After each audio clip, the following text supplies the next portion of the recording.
Hi, everyone. Sorry for the delay. I was having trouble getting into the room. So hopefully, Carol, you're right. I am having technical difficulties, but hopefully you can hear me. So can you hear me? Um, if you see me in the chat and you still have a blank screen, Morella's there, Carol's good. Okay, good. They can all see me now. Good.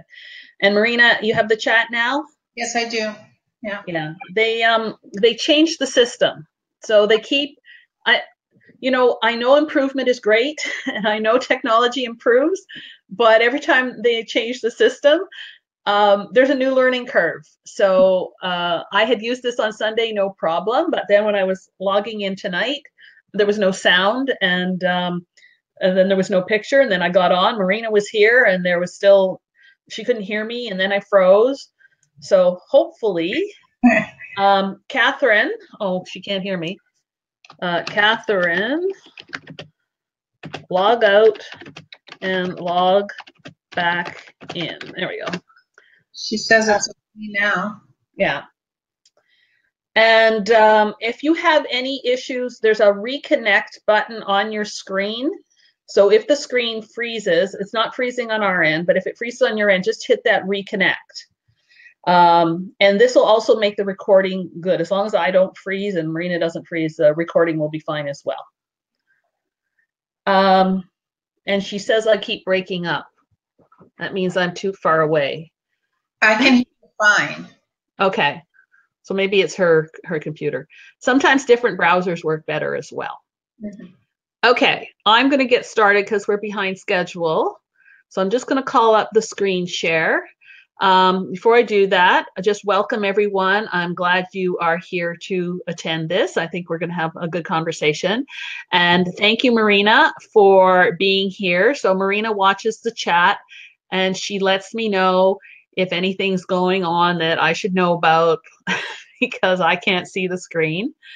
And once I put the PowerPoint up. So I'm going to put the PowerPoint up now. And here we go. All right, so you can see that, right, Marina? Yes, I can. And now I just have to make it full screen. And we're good to go, right? Yes. Okay, so welcome everyone to the 3 key communication rules that I live by for converting prospects to clients. And actually, I live by these rules with regard to any speaking or writing that I do. And they're things that have helped me quite a bit. So hopefully they will help you as well. So this is our agenda. I'm going to have a short introduction, and then we're going to talk about the importance of the right communication, these 3 rules that I've learned, and then what you can do. So you may think that people who speak really well or people who write really well are just naturally talented and they started out life that way. But in almost every case, they have learned these skills. And even if they have a natural talent, they will have taken training to improve those skills. Just like singers. Singers can start out with a natural voice, but then they take singing lessons to refine the voice, get control over the voice. It's very similar when we talk about writing or speaking skills. I've had to learn them the hard way. I am not a natural speaker or writer, and if you never knew me previously, you may not think that makes any sense, but it's very true. And this is a lovely picture of me back in the days when I owned a bakery, which has played a role very much in why I was not a natural speaker, and I'll get to that in a minute. But right now, I spend my time as a holistic nutritionist, and I teach and I write all the time. It is a tool of our trade, and I've had to learn these skills. But long before that, when I was growing up, I was the youngest of 3. And everyone spoke for me. So if I was in trouble with my parents, my siblings stuck up for me. And if I was having an argument with a sibling, my parents and the other siblings stuck up for me. And I came from a very boisterous family, and everybody was very opinionated, and nobody listened to me. So I just sat there and watched and listened, and really didn't participate much because I just couldn't be heard. And I didn't mind, by the way, just for the record. It didn't seem like a big deal. I absolutely hated doing presentations in school. Um, and well into adulthood, I had issues with presentations. I never knew there was a structure to writing until I went to university. Don't ask me how I got through school, in public school and high school. I don't remember. I just remember having a teaching assistant in university who kind of sat me down and said, like, I'd handed in an essay, and he goes, "What is this?" Right? And he basically broke down the structure of what a good essay should have, like an opening paragraph where you state what your, thesis is or your point is at the end of the first chapter or paragraph, and then you put your points underneath, and then you sum it up on the end. It never occurred to me to do that. So I had no clue. As an adult, I had a bakery, right? So I had a bakery for 11 years, and I literally lost my vocabulary. So this is a picture of me in my bakery, and you can see my white chocolate and raspberry swirl that I'm holding there, and pies in the background. And I employed a lot of people whose first language was not English, and in some cases they spoke no English at all. Now, if you're wondering how I communicated with them, there was somebody else there who spoke their language who could translate. But after a while, I developed a sort of a short form once they knew the job of how to instruct them. And what I basically did was take words out of my sentences. So I would be just verbs and nouns. That's all I ever said, verbs and nouns. So if I wanted them to slice a chocolate mousse with the 14 slice die, I would just say chocolate mousse slice 14. That's it. And they knew what I meant. I didn't realize and I also used to say everything 3 times, because I learned that if you really want people to remember what it is they need to do, you need to tell them 3 times. And at first I would tell them once, see they didn't do it, tell them twice. Okay. I decided to skip a process and just start saying everything 3 times. So I would say things like, so can you, and this is to a person who's speaking English, I would say, so can you slice the chocolate mousses and use the 14 slice die? And then I would turn the sentence around and I say, so you're going to use the 14 slice die when you do the chocolate mousses. And then I would follow up with, and make sure you use the 14 slice die because you're going to be slicing the chocolate mousses. And I learned to talk like that. I also learned to write like that when I was leaving instructions, because I found if I only wrote it once, you would assume it's in writing. Therefore, they can always refer back to see what you're saying. Didn't work. So I started writing the instructions every 3 times, like in 3 different ways. And it's just something I learned to do. And after, a number of years, it becomes a habit. And fast forward a few years, I started working with organic chefs and not organic chefs, organic farmers and chefs. And we were trying to start a farmer's market. And I'm now around people whose first language is English, and most of them are quite well educated, and they're having, very interesting conversations. And I would go to speak, and I realized my vocabulary that I had prior to having a bakery was just not there. I would be searching my mind for words I knew, but they just weren't popping in my head. And I was still saying everything 3 times. So I basically had to retrain myself how to speak just in normal conversation. And that had nothing to do with doing presentations. I overcame my presentation speaking issue when I started teaching. And just to give you an idea of how bad I was as a speaker, so I never looked at the audience. I always looked down, and my knees would knock. And so my classmates when I was at the Canadian School of Natural Nutrition, they would actually laugh. Well, not laugh, like they're laughing with me, because as I'm presenting, they're seeing my knees shake as I'm talking. My voice was very smooth as I talked, but my knees were shaking.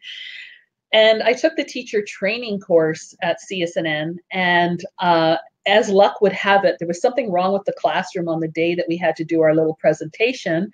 And so we had to finish the class in the hallway. And so I did my presentation with me standing in the hallway and everybody sitting on the floor.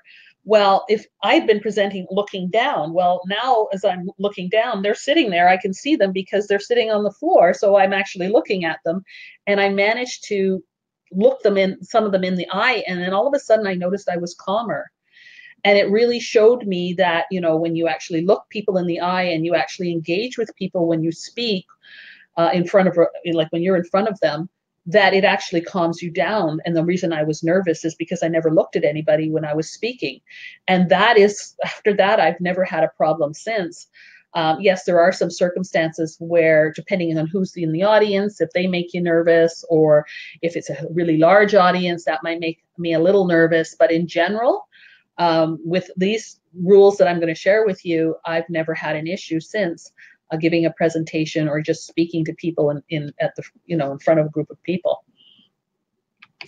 Writing was a completely another matter. I struggled quite a long time trying to develop some sort of style, or just I tended to just ramble on, and I didn't really learn how to organize my thoughts in a way that would be effective.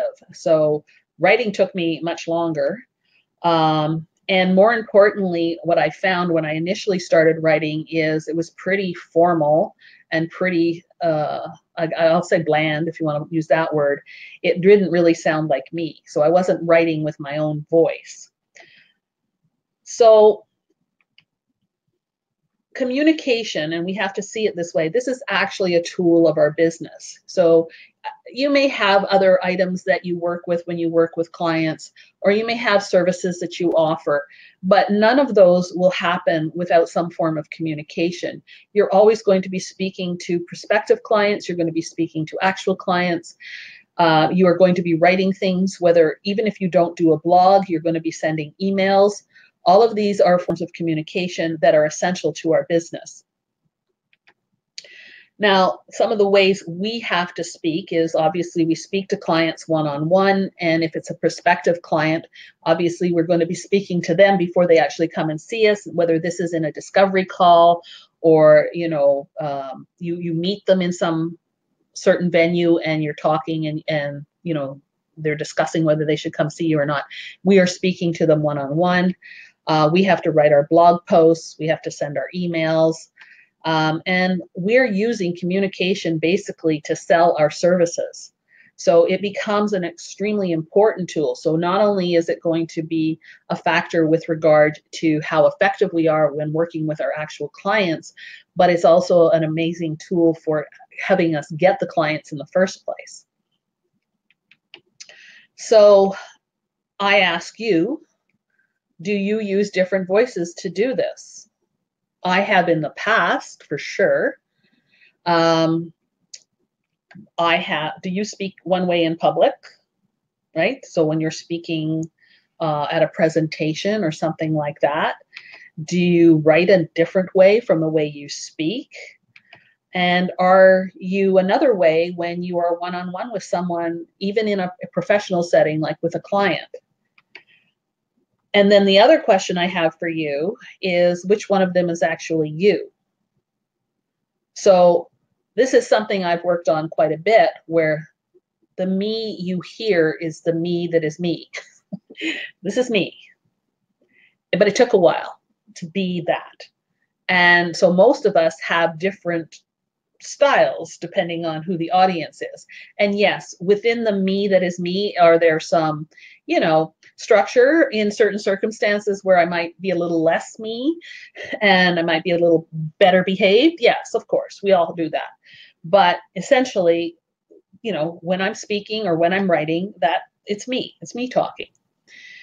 So most of us, though, we have what we call our professional writing, and we also deliver our presentations professionally as well. And what I mean by that is it's not like it's really, super formal or anything like that.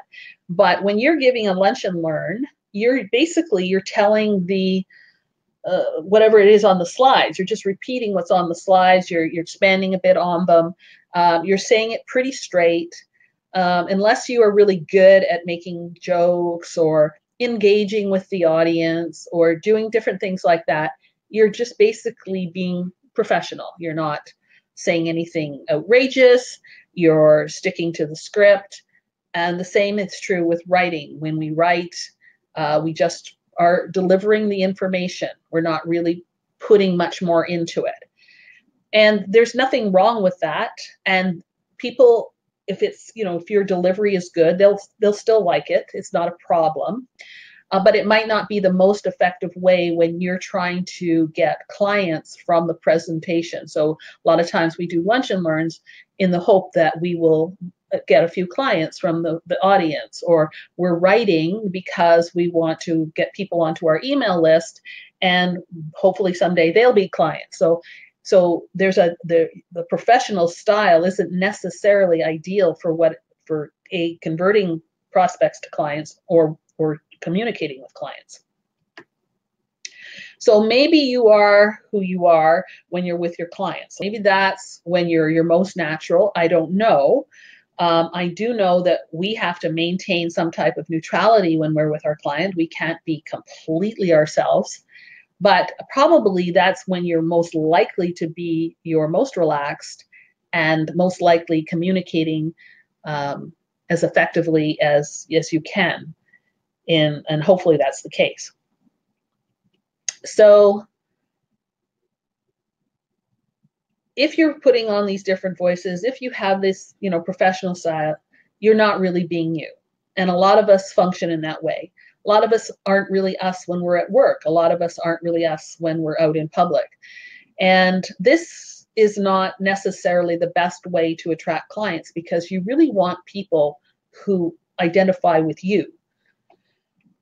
This isn't a human relationship that we are engaged in when we are working with clients. And it doesn't really matter whether you're seeing them live and in person, or your communication is through online programs, and it's the materials that you use in your online programs and your online business that is the communication between you two. That's actually more difficult than when you actually see a person and can speak to them. So, but it is a human relationship, and you are trying to communicate. And what people have to get from us is that the words we're using must match the vibe that they're getting from us. Otherwise, they either walk away from us, or, if they're reading something that we've written, they're actually walking away saying, there's something off there. They can't really put it into words because it's just a feeling that they have. So it's really important that there's an authenticity to what we say. And what I have found is when I read a lot of stuff online, not necessarily people's blog posts so much, but certainly their emails, certainly their sales material, certainly ebooks and things that they do, that there's a familiarity with it that I've read it before. And I'm seeing a style that is repeated. It doesn't matter who's sending it out. And so it kind of sits with me, and it's going like, okay, like I don't really feel like I'm talking to the person. I just feel like I'm getting some information. It doesn't really resonate with me with regard to the person.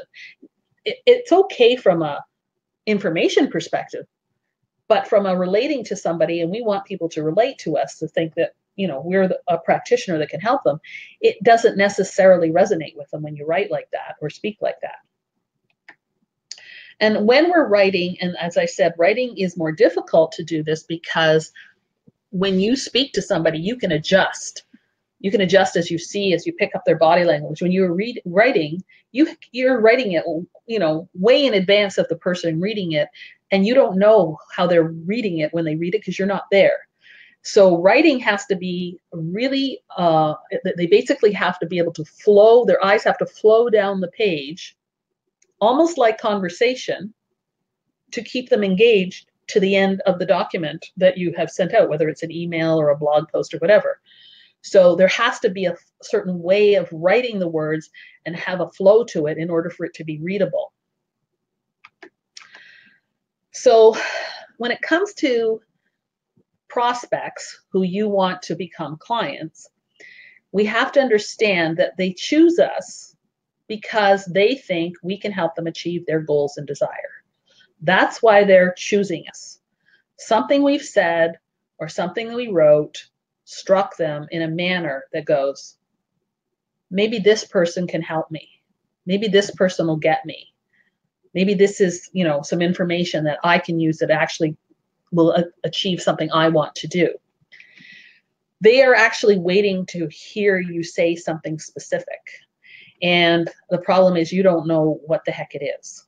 You might think you know. We often think we know, especially if we are talking to prospective clients who have a similar health issue that maybe we've gone through or a family member has gone through and that we know really well. We think we know, but we never really truly know because everybody is different. So when we're promoting a service, so let's say you have a discovery call with a client and it's maybe a 10, 15-minute phone call to sort of see if you can move them from being interested in seeing you to actually making an appointment to coming and see you. Normally what most of us do is we tell them the benefits of our service. So if we're having a weight loss program and it's 6 weeks, and we'll say, okay, well, it's a 6-week program and we're going to meet once a week, and there'll be 2 emails and 2 phone calls per week included in the package, and you're going to get a menu plan and a shopping list, and I'm going to give you some handouts, and okay, right? That's usually how we sell. We don't say it quite as dorky as I just said it, but that's how we sell. So we're telling them about the benefits of the program, but we're not really addressing why it's what they want. So this may not mean anything to them because it's not how they basically make their decisions. So I know you've been told this before if you've listened to anybody tell you about selling in any way. They buy for emotional reasons, or they buy for esoteric reasons, not logic. So an emotional reason is a little easier to try and figure out depending on what the health issue is. So again, I'll just use weight loss as an example. So most people would assume that if somebody wants to lose 20 or 30 pounds, the emotions that are associated with wanting that are going to be things like maybe they have low self-esteem, they want to build their confidence, things like that. That's what we would assume. An esoteric reason is something that's really unique to that person. And often the esoteric reasons can actually have a stronger weight than even the emotional ones. And so an esoteric reason might be that the client tells you that when they bend over, they can feel their belly. So if you've ever had any excess weight around your middle, when you bend over, it kind of pinches and you can feel it, and it's not you don't feel good bending over to, tie up your shoe or pick something up off the floor. So if that's their reason, that's something you need to know, and that's unique to them. And then once they've decided that, you are a service they want to engage, they justify their choice with logic. And that's where the 6 weeks and the handouts and the menu plan are of value, because then they aren't just saying, you know what, there was just something about what the person said, I like them, so I'm going to go with this. They actually have some reasons that when they're telling their friends and family why they're signing up for your program, why they signed up. So it's really important that we understand why they're going to make a choice and why they're going to sign up. So how do we get all past this? How do we deal with this and try to get to the bottom of what they want? And how do we address this with our words and communicate with them? So this brings me to the 3 rules that have helped me. And they may seem a little simplistic, but they're not. They have a lot of weight behind them, and it takes some practice to use them. But if you do it, you'll see it makes a big difference. So the first one is to be a good listener. So in order to convert a prospect to a client, you have to know what they are looking for, like I just described. So what is it they desire? How do they feel? It's not about the black and white of what they're going to be doing. It's about how will they benefit? How much better off are they after than they were before? So where are they before, and what will they be after? And so that's usually what they desire or what they feel. They want to get to this after. And so you have to learn what that after is. Don't assume you know how they feel. We often do, because we put ourselves into their position and we think, okay, well, how would I feel if that was me? And again, it's worse when you are the person who's also had the condition, because you really think you know how they feel. But even still, even if you're just empathizing with them, you put yourself into their place and you think about how you would feel. But that's based on what you think about yourself. It's not necessarily based on what they think about themselves. So don't assume you know how they feel. But once you can figure out how they feel, you can tailor your services to what they desire. So, for example, if we go back to the example of the person who doesn't like the way their stomach feels when they bend over because they're carrying too much weight around it, you can start talking about what that might be that could be causing that they may not have considered. Or you can talk about, oh, I can imagine that pinches. So if they're telling you they don't like how they feel when they bend over, you can say, oh, I'm imagining that probably pinches, doesn't it? And they go, oh, they know how I feel. So this is why you want to try to hear what they have to say so that you can figure these things out and how you can respond to them. And if we were going to pick one thing all clients want, it is someone who listens. And one of the main things about our profession, sorry, I've been talking nonstop for 3 days. So my throat is dry. So one of the main things about our profession is that we get time to talk. Many practitioners are too busy. They have too many other things they have to do as part of their practice, and they have, a roster of, patients or clients sitting in the waiting room. There's not a lot of time to talk. But essentially, really, all we do is talk. Yes, we have materials, we hand them, but really all we do is talk. So this means we have a profession that is really customized to listening. And this is what clients want. They want somebody who kind of can help them sort things out. And if you are demonstrating a willingness to listen, this is also going to allow you to learn. So it's a good opportunity for you. And I'm going to outline just a few ways of how that helps you in the long run, not just with this client, but with other clients as well. So I think of listening as research. I think of it as research as much as I would be looking up a client's health condition on the internet to see if there's some new information about it. To me, this is the exact same kind of research. And good listening requires, first of all, that you're not planning what you're going to say next as they're speaking. I know we're all guilty of this. I certainly am myself. You don't want to distract them. So once they start opening up, you want to let them go. And you need to be patient. And again, this is something I'm often guilty of. Some people just take longer to speak. And if you're really being fair to them and you really want to hear what they have to say, you need to give them that time to speak. Most of us, and we do this to our family and friends more than anybody else, but most of us, we know where somebody's going as they're saying their sentence. Instead of waiting for them to finish their sentence, we jump in at the end because we already know what they're going to say. That's not a good thing to do to a client or prospective client, because that indicates to them that it's showing that you're not even patient enough with them to wait until they finish. And so this is an exercise you're doing to help them. This isn't what you're doing with your friends and family. Your friends and family are going to do what they do and you're going to do what you do. And, you put up with each other even when you do things they don't like and stuff like that. This is not that relationship. This is a different type of relationship, and it requires trust. And, sometimes we get impatient because, it's taking too long and we know where they're going, but maybe we don't. So we really need to be patient with them. Ask clarifying questions if you don't understand what they're saying and you don't understand where they're going with this, and you're not really getting the information that you would be helpful.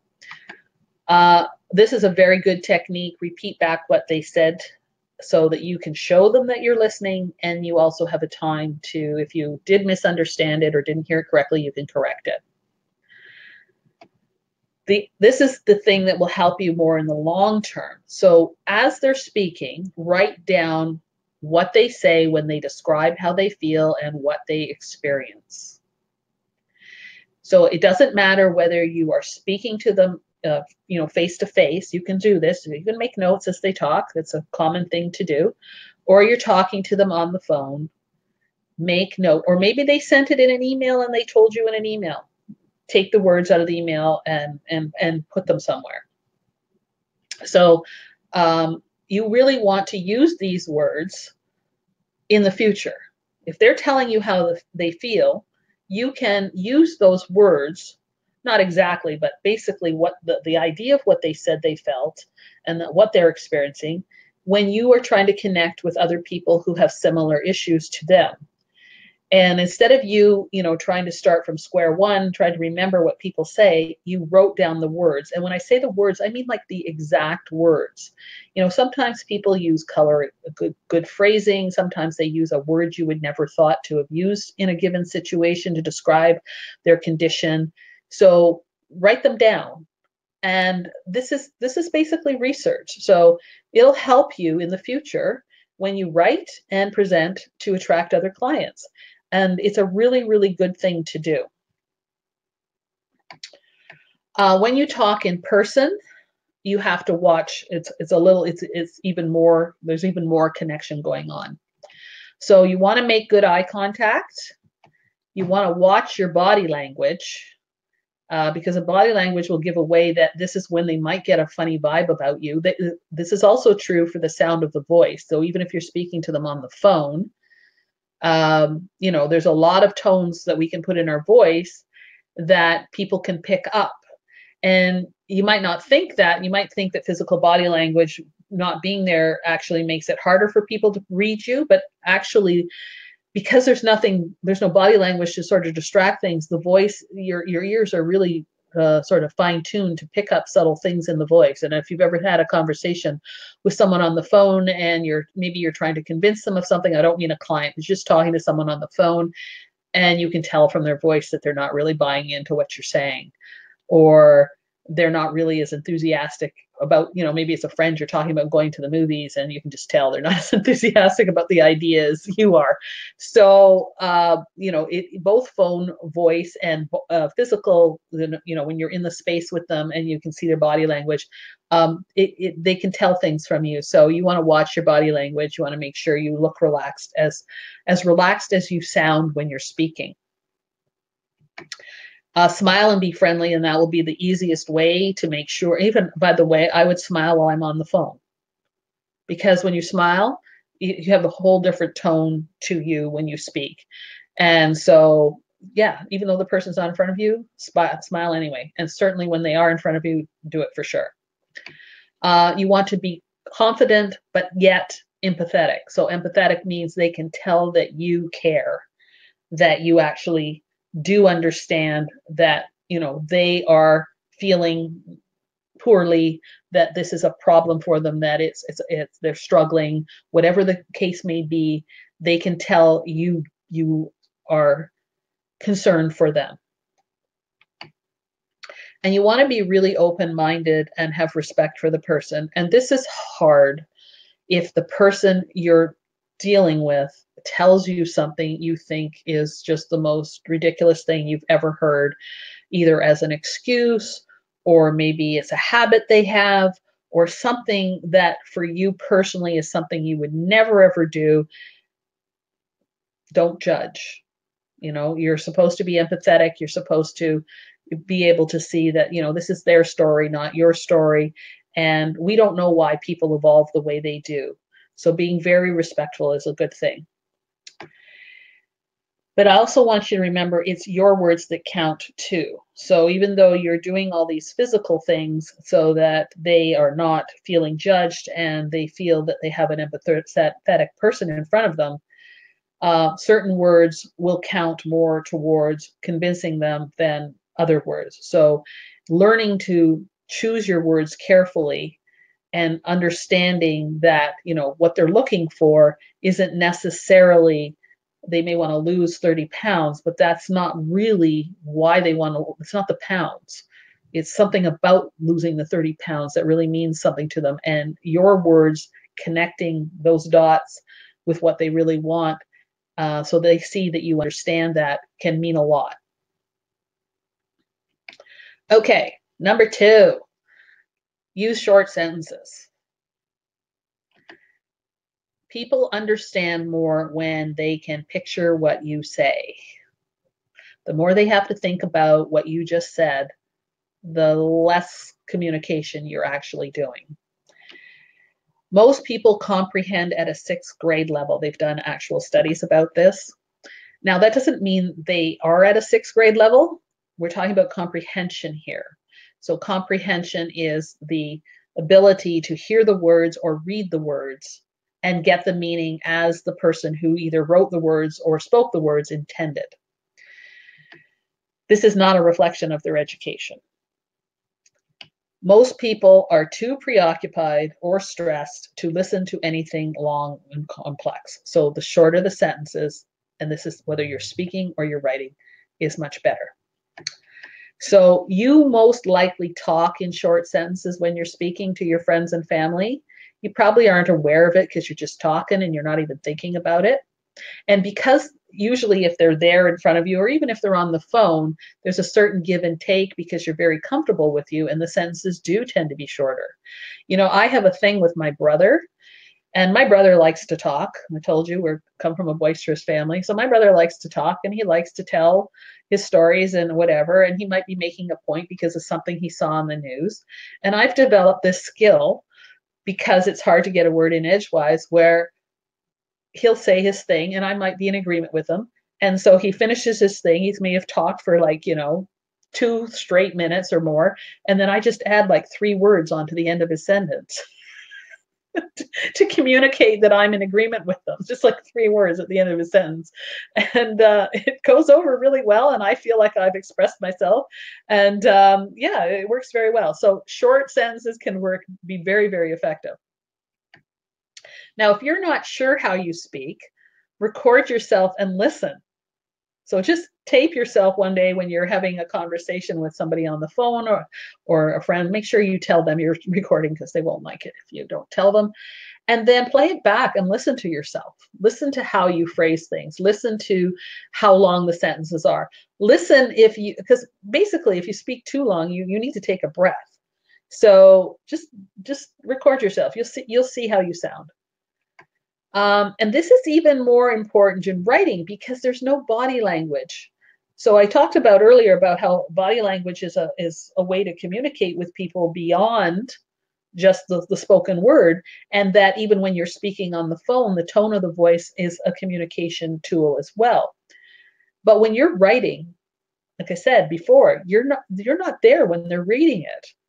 So it's even more important that you use short sentences, because you can lose a reader. If the sentences are too long, they won't read till the end. They need to be able to just go through with a flow, right? So the short sentences create flow. And so they have to go through this as their eyes move down the pages they're reading, and that it's very easy for them to do this. And short sentences are the way to go. Now, a lot of times people listen to they listen with what is called cognitive bias. And so this is basically a belief that masquerades as a fact. They think it's a fact, but it's actually a belief.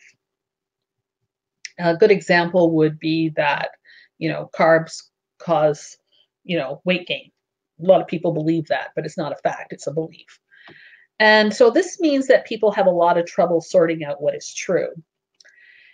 And people tend to make decisions based on what they think is intuition, but really what they are is this cognitive bias that are basically beliefs masquerading as facts. So they think they're actually listening to their gut, but really what they're listening to is these fake beliefs that they have, or these misunderstandings that they have.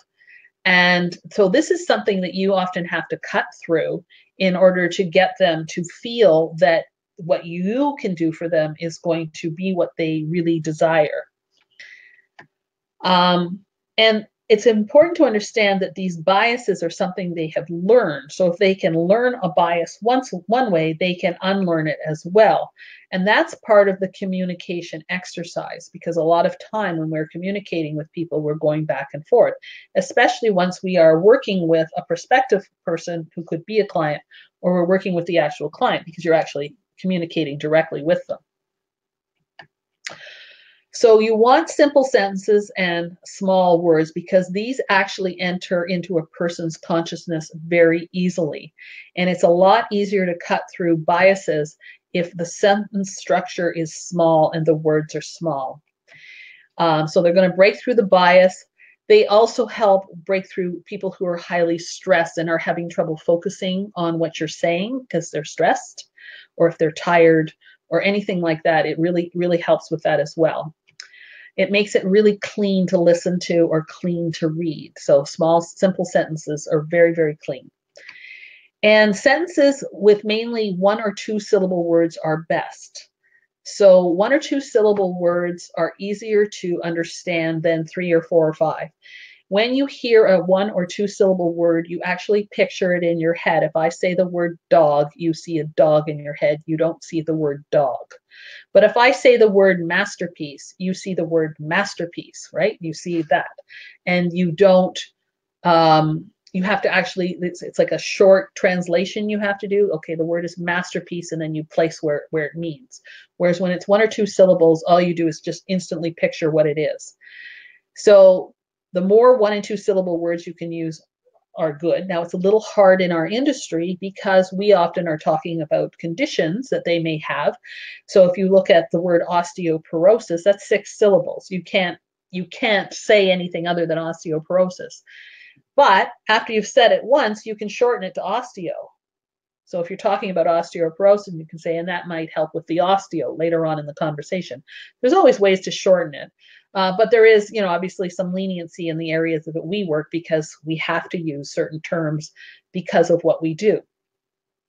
But in terms of the connecting words and the words that are going to express your concern or your understanding of what they are going through, the more 1 and 2 syllable words you can use, the better, and the shorter the sentences as well. Okay, so number 3 is practice, practice, practice. And that may seem like a logical thing to do, but I'm not talking about practicing a presentation. So clearly, if you've prepared a PowerPoint and you're going to be standing in front of a room of people, we all practice, you have to. What I'm talking about is practice speaking and practice writing, because you're never going to be comfortable doing it, and you're never going to feel like you're finding your own voice until you do this. So this is something I also learned to do. This is one of the ways that I got my vocabulary back, and one of the ways that I became more comfortable speaking in front of people. I practice the conversations that I plan to have. And I'm serious. I will pick an opinion that I want to express, and I will talk out loud, and I will practice phrasing it. And if I'm wanting to explain something, I just start talking to myself out loud, trying to explain it. And it really, really helps. If you've said something 1 or 2 times before, when you go to have the actual conversation, the words will flow out of your mouth more easily. And so, sometimes when you are talking to a prospective client, you already know why. Maybe they contacted you by email. And so now you're having a discovery call to go a little further. And so you already know what their basic health issue is, and why they might want to come to see you. So you might plan in your head how you would start the conversation, how you would draw them out. And practice certain sentences and practice saying certain sentences and how they sound. I don't record myself and listen back to it because I can hear myself. So I can hear when I say something that doesn't sound right. I can hear when I say something that sounds a little harsh. But if you're not sure, just record yourself and listen. And as I said, don't be afraid to talk out loud all by yourself. I do this all the time. My niece who lives with me, she's used to it. And if she asks me what I'm doing, I'm saying just practicing. And I'm sure, like a lot of times, the bathroom in my room is right next to her bedroom, right? The wall. There's just a wall separating us. And a lot of times when I'm in the bathroom, I'm talking to myself, practicing something. I'm sure she can hear me. When I sit in the family room, she's walking up and down the stairs because it's split level. She can see me talk and she can hear me talking. So at first I felt a little self-conscious about it, but now I don't feel self-conscious about it at all because I feel it's part of my job and I feel it's something that I need to do, and I do this all the time. So obviously, I prepared this presentation, I practice it, of course, but I also do it like even if I'm about to teach a class and there's something I heard on the news or a study that I read or some new piece of information that I'm bringing into the classroom, I practice how I will explain it to them so that I don't trip and stumble over it when I'm actually doing it in the classroom. And what this allows you to do, besides obviously being more prepared, it actually allows, first of all, you're training your mouth, you're training the muscles in your mouth, and the words are flowing out of you. And it sounds better, and it sounds like you're speaking with more confidence. And so this is a really good thing to do, as strange as it may seem. And I'm just telling you, maybe you already do this to some degree, but I'm saying do it more.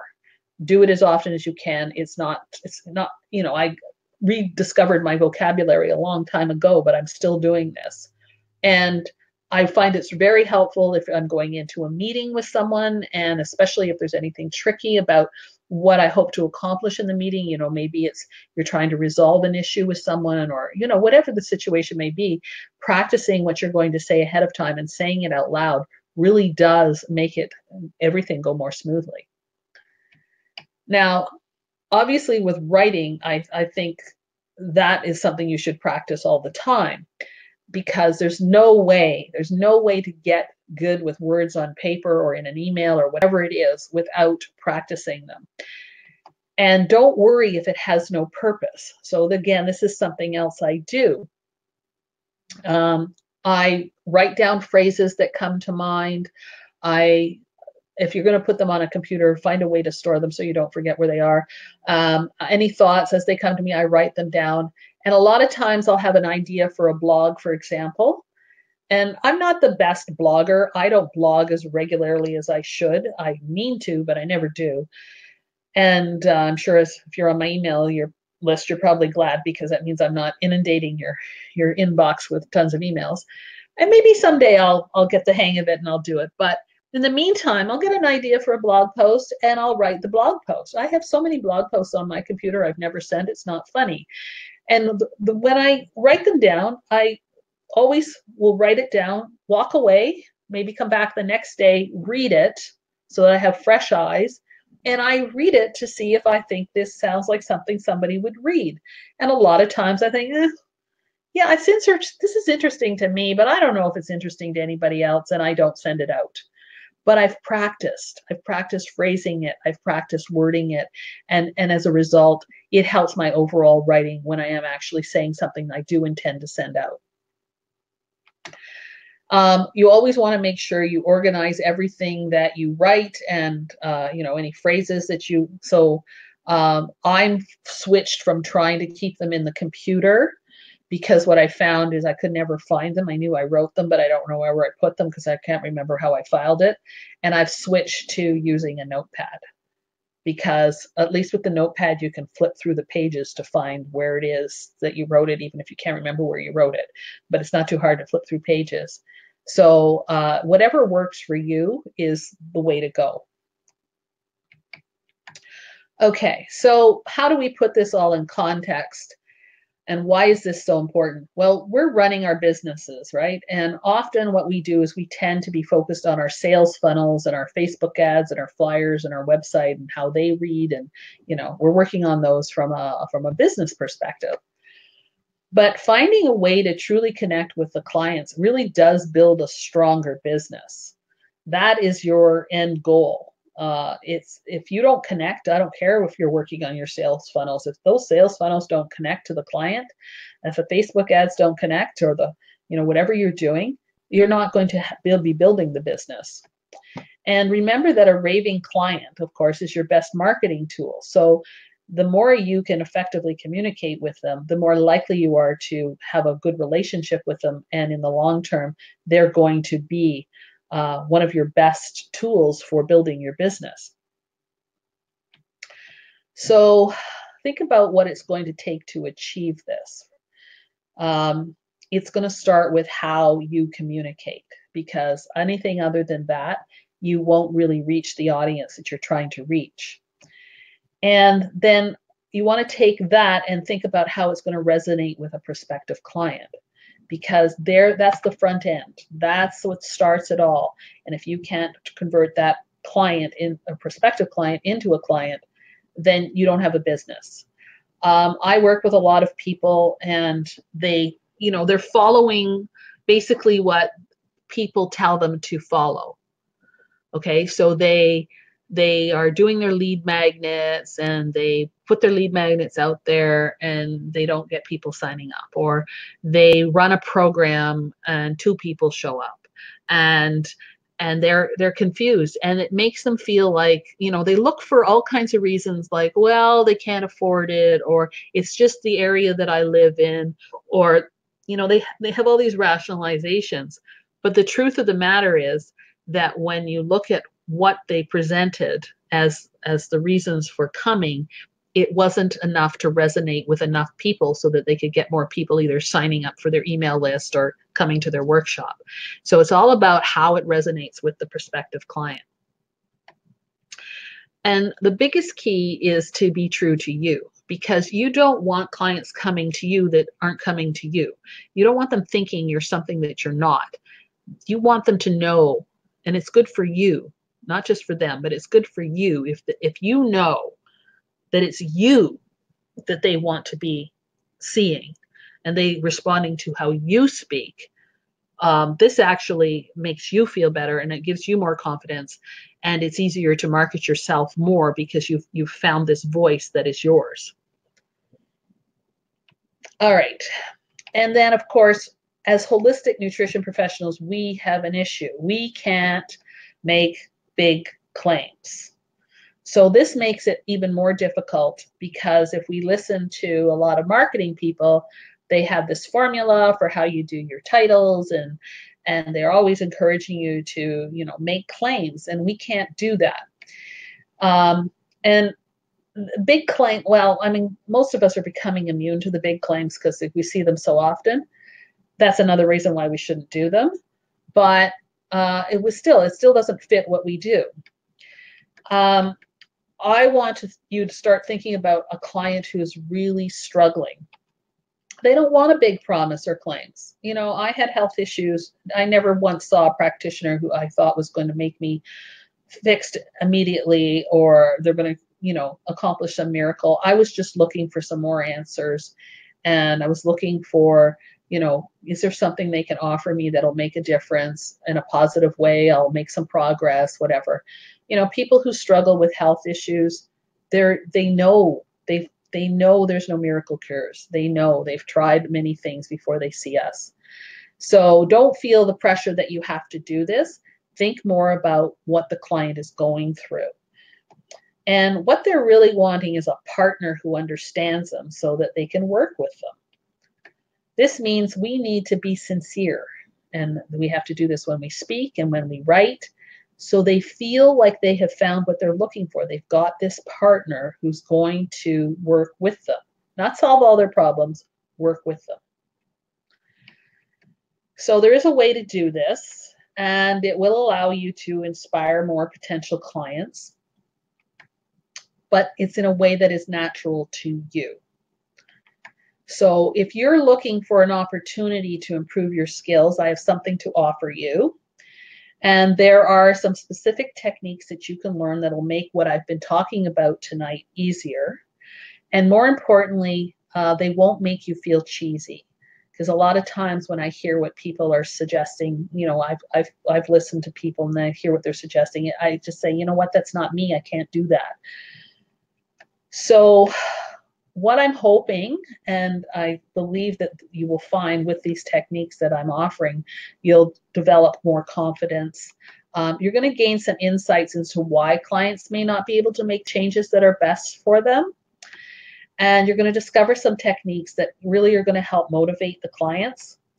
But more importantly, you're going to learn the words that are best for you to use. And when I say you, I mean you, not anyone else, because you're a unique person too. So not only is your client's situation unique to them, you're a unique person as well. And you need to find what is really truly indicative of representing you when you speak or when you write.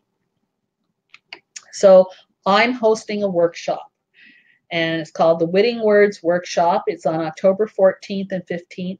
And this is a little unique because it's live online. So in other words, we're going to do it live. And I really want to do this, and I'm very excited about this. And I really have some really cool information to share. I've been working on this all summer long. And again, I thought about it. I could have done a typical recorded programs, and I like doing those too. But this one I feel really needs some interactivity. And so I'm doing it live online. It will be recorded. So if you wanted to attend and you can't make this time frame, then you can listen to it later, but at least you'll hear the interactivity that occurred during it. And you'll be able to refer to it often afterwards as well.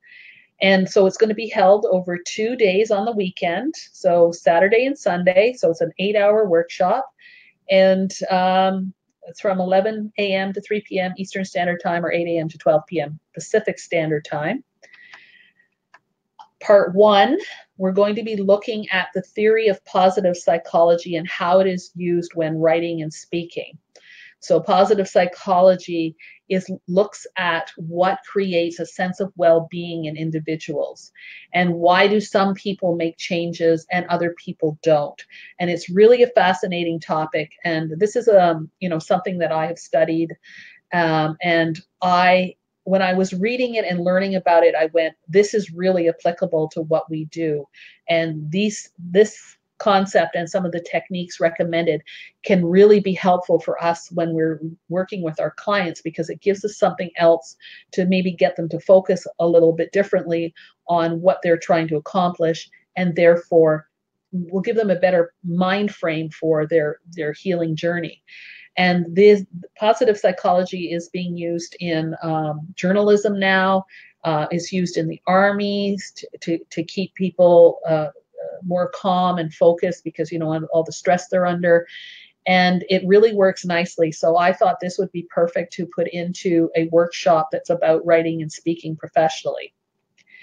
Part 2 is on the basics of copywriting, and what I've done is really simplified it for people, because if you've ever taken any kind of course like that, most of what they write about isn't applicable, because they're teaching people to be copywriters as a profession, and not actually dealing with how you write and express yourself for your own business. So this is more about how you express and write for your own business when you need to sell. So copywriting is always for selling. And so there will be some very simple techniques you can use to structure your writing materials that'll help you market your services. And it's a really good foundation. There will be exercises, of course, to help strengthen this, but you're going to get the basics, and it's going to be very straightforward. Part 3 is on business writing. So it doesn't have to be dull and dry, and business writing is really important as well. So business writing is used when you want to, have a project with in a clinic. Maybe you want to, have someone understand why your services would be needed at their clinic, or maybe you want to get booked for a lunch and learn, or maybe you just have a really great idea that you want to propose to a colleague, or you need to be able to say things in a very specific, succinct way that is clear, easy to read, and makes your point without being hard to read or dull. And it's a very important skill, and you're going to see that you probably need a combination of both skills as part of your regular business life. So that's what part 3 is about. And then, of course, part 4 is going to be about effective presentation. What is the best format, how to express your concepts for the spoken word, and how to use these techniques in all conversations, including with prospective clients and with current clients. And I'm very excited about this. It's going to be a lot of fun. And you'll be learning how to choose the best words, because this is what I've been talking about tonight.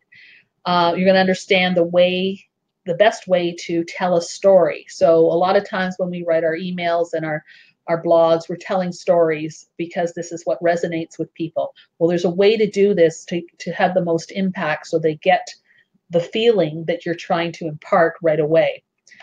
And you'll be discovering how to reach people emotionally without misleading or making big claims. And I think this is really important for our profession.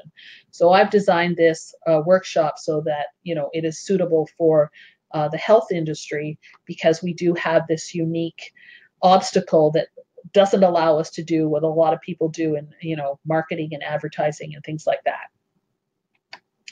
And also, I want to help you and learn to infuse your words with a sense of well-being, because this is what will inspire people, and they'll feel it through the words that you're using, whether you're speaking or you're writing. And it's really kind of cool. And this is coming from the positive psychology school of thought. So it also will include templates, live exercises, practice exercises, a resource section. There will be a quiz and a certificate if you want it for upgrading hours. And there will be a Facebook group so that the conversation can be continued after the workshop. Plus, I will be including some extra videos and information to enhance the workshop. So when you sign up, you actually get a login. So there will be a section where you can log in and get the resources and all the information and stuff. And that's where the recordings will be held after they're recorded. That's where the link is for logging on for the workshop itself. But I'm also going to include some extra information there. And as I said, it is recorded, so you have a permanent resource. You can refer back to it at any time. And then there's just one more bonus. For the first 20 people to sign up, you can send me a document. I don't care if it's a blog post or an email or a sales letter or PowerPoint, and I will give you specific feedback and editing for whatever you've sent me.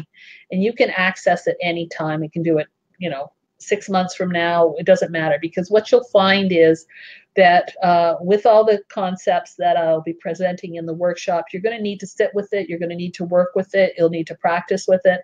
And I'm going to give you some exercises that can be done after the workshop to help keep you sort of engaged that way. And then when you're ready, when you actually have something that you want to send out, or, something you're going to be using, send it to me and I will give you all the feedback I can give you. Okay, so that's the basic workshop. And it's just $97. So it's on early bird right now, and that ends on October 5th. So if you would like to participate in this, it would be a lot of fun. I'm very excited about it. And so I really hope that you join me. And that's the end of my presentation. So I'm just going to come out of this and come back to you. And let's see, what do I have to do? Turn off screen share. There I am. And there's Marina. Okay, so I'm just looking for, there we go. If you want to sign up, I'm going to just put this up here. Okay. I just published the link. Otherwise, if you have any questions, I'm happy to take them. All right. So I'm just looking at some of the comments here. And most of you, somebody's having trouble, had trouble connecting and reconnecting. Okay, does anybody have any questions? You're very quiet tonight. Marina, do you have any questions? Oh, I have a ton of questions. I'd have to take the course. So how have you, I mean, because you're kind of like me in that you do things very organically and then just see how they work. And until you're trying to do, and I did that quite a bit.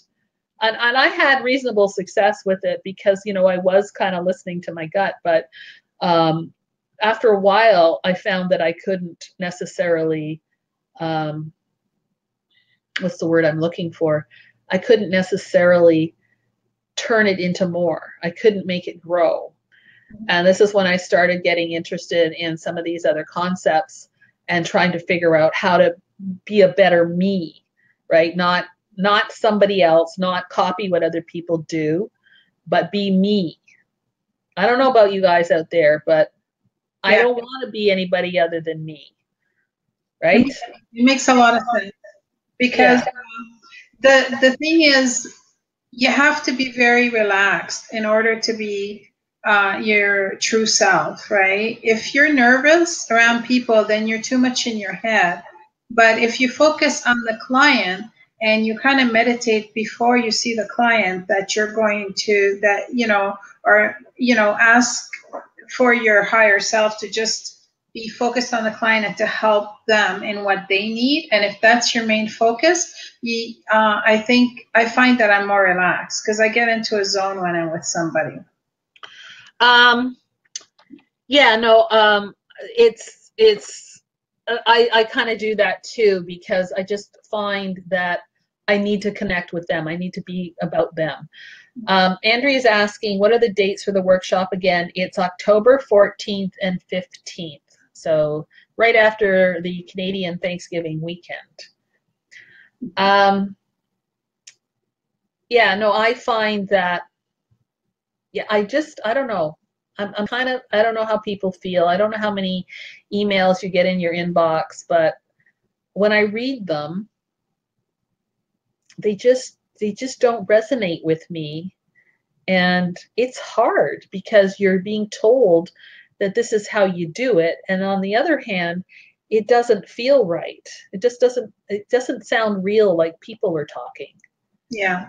And I've seen all kinds of techniques. I've seen all kinds of different approaches. Yeah. I actually talk about that in the workshop, like that, you know, like I give examples so that people can see that and you know, judge for themselves whether they think it would work for them or not, because it's kind of crazy out there. It is. Go ahead. No, I was that. You cut out. Yeah, sorry. I'm just thinking for a minute. I lost in a thought. No, but I was just thinking that when people are captivating, it's usually because they're very passionate about what they're saying, and the work is very important to them. And I find you that way a lot. And but you can tell when people are mostly focused on sales, they almost lose touch with what their passion was, and their focus becomes about the money. And I'm not saying that we don't all need money. That is true, and we, you know, and it's how, and we do need to make a living. But we need to love and be passionate about what we do. And I think when you are, and if that stays with you, that becomes the focus, and you draw people in. Yeah, I agree. And I think that's what we have to stay focused on. Mm-hmm. And I think we feel better when we are engaging with our clients that way, and that we are having a true interaction. It has a resonance inside of us, not just with them, but inside of us, that really is good for us and really makes us feel good, and it's good for our health, I think. Yeah, exactly. Yeah. Exactly. I could be feeling really, really badly and so much in my head and I have so much going on, but I end up sitting in front of a client and it all goes away. It's just Yeah, all about them. And when it ends, you feel that you've actually given them your energy, your time, and it made them just that little bit better. And that's very rewarding. I agree. I agree completely. All right. Well, I don't see any questions. So, well, other than the ones I've already answered. And I'm going to call it a night because I know we got it started just a tad bit later and it went on a little bit longer because of that. So, and I know you're probably already tired. It's a long day for most of us. And so I hope I see you in the workshop. It would be fabulous. And in the meantime, I wish you all a very good evening. Thank you, Morella. She said it's a pleasure to listen to you. um, thank you all for attending, and we'll see you on the next webinar. So have a good night, everyone. Good night, everyone.